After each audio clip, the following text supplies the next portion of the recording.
Moja ya siri kubwa ambayo natufanya kila siku tumekuwa tuna mafanikio ni umoja ambao tuko nao, kuanzia kwenye matawi yetu kuja kwenye vikundi vyetu mbalimbali, lakini kwa wanayanga mmoja mmoja tumekuwa na umoja, tumekuwa na upendo na tunafanya kazi kwa pamoja kama taasisi.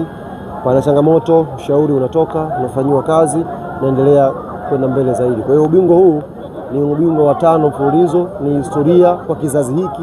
Nyie wote ambao tuko hapa mnaonioji mimi ninayeongea, hayupo katika sisi hapa ambaye ameshuhudia timu ya Tanzania ikidominate ligi kwa miaka misimu 5 mfululizo. Imeshawahi kutokea miaka ya 70 huko nyuma, lakini kwa miaka ya kizazi hiki hapa hakuna. Kwa hiyo Young Africans tumeandika historia, na rekodi ambayo leo inaweza kuonekana kawaida, lakini baada ya miaka kupita tutakuja uketi sisi tukasema Yanga walifanya kitu kikubwa sana mwaka 2026. Ilikuwa ni msimu mgumu kiasi chake, lakini maneno yalikuwa ni mengi. Leo mmeweza kufanikisha kwa mabingwa. Kuna nini sasa cha kuzungumza? Nasema anayezungumza mwisho ndio ambaye kwanza msimu ulikuwa mgumu, lazima tulikiri hili. Msimu ulikuwa mgumu sana. Msimu wetu umetawaliwa na vitu vingi sana ndani na nje ya uwanja, lakini sisi ni viongozi wakomavu, ni viongozi ambao hatujawekeza nguvu kubwa sana kwenye vyombo vya habari. Ziko timu Tanzania hapa zimewekeza nguvu kubwa sana kwenye propaganda, lakini mwisho wa siku kama leo tunawaletea majibu kwamba propaganda huwa hazivai medali. Wanaovaa medali ni wale ambao wanajikita chini, wanajiandaa vizuri na kuipambania timu yao. Kama sio uongozi imara Young Africans, kama sio kuwa na wachezaji ambao wana uzoefu, kama sio kuwa na wanachama na mashabiki ambao ni wavumilivu, mafanikio ambayo tumeyapata leo pengine tusingeyapata. Kwa hiyo ni kiasi cha kujipongeza wote. Umekuwa msimu mgumu na wenyewe mmeshuhudia leo ndani ya uwanja tumepoteza best players wetu kwenye nyakati zote, mwanzo wa msimu, katikati ya msimu na mwisho wa msimu. Majeraha makubwa yameisumbua timu yetu kwa wachezaji wetu nyota, lakini ndipo tutasema alhamdulillah, msimu malizika, tumekuwa mabingwa, tutajiandaa kwa wanaofuata sasa. Mipango ikoje? Sababu sasa ndio eneo langu. Mwaka huu tunakwenda kufanya sherehe za tofauti sana. Mwaka huu nilimsikia siku moja yule Miraji akisema Yanga watasherehekea sana kombe hili kuliko miaka yote. Ni kweli. Mwaka huu tutapiga msondo sana. Niwape tu ratiba fupi ya jambo letu. Leo usiku hili kombe tumelichukulia chumba kwenye hoteli ya nyota 5 hapa Dar es Salaam, linakwenda kulala pale, na kutakuwa na ulinzi mkubwa sana nje ya kile chumba kwa sababu tumegundua maadui ni wengi. Chopa tu yenyewe ilikuwa imekaa juu ilikuwa inatembea kwa wasiwasi. Ikija hapa watu wanafurahia, ikienda Mwenge watu wanasonya. Ikabidi rubani yule apige simu kwa NBC. Mmeniambia viwanja vyote viwili kuna sherehe, mbona huku unapata vigelegele huku unapata misonyo, shida nini? Akaambiwa Prince Dube huyo kashaharibu mambo.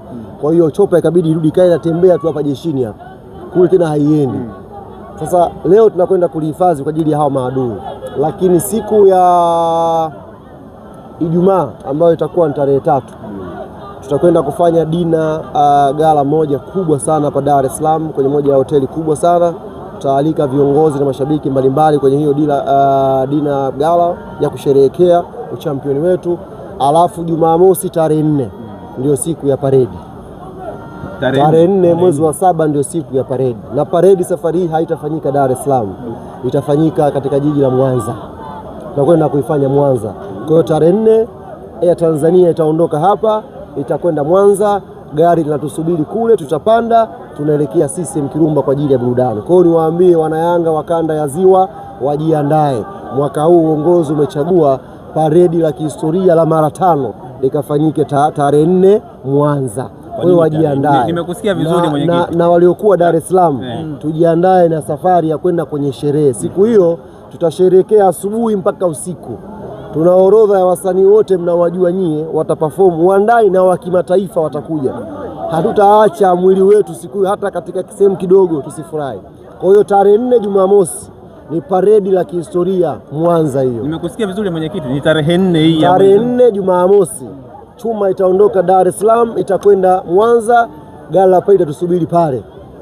Kwa hiyo tutoka player ataingia kwenye gari, tutaizunguka Mwanza yote, alafu tutakwenda CCM Kirumba kwa ajili ya kwenda kufurahi. Na zaidi ya siku 3 hapa mwenyekiti. Kwa nini mmechagua tarehe 4? Kuna shughuli nyingi, hata Jumapili pia kuna parade nyingine. Hapa nimekupa tu za mpaka Jumamosi. Hapa tuna sherehe nyingi. Yaani mwezi wote ni mwezi wa pati tupati. Kwa hiyo tarehe 4 ndio tunafungua maparedi. Huu ni msimu wa maparedi.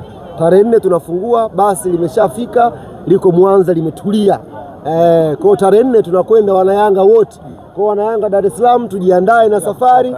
Tarehe 2 hapo tuingie kwenye mabasi msafara. Bwana, leo umekuwa msafara mkubwa leo Dar es Salaam. Gari zaidi ya 200 hivi zimetoka makao makuu, zimesumbua sana Dar es Salaam. Kwa hiyo naamini pia Mwanza gari zaidi ya 500 za wanayanga, matawi yote tutakwenda kule. Nyie njooni tu kula na kunywa, GSM kashamaliza.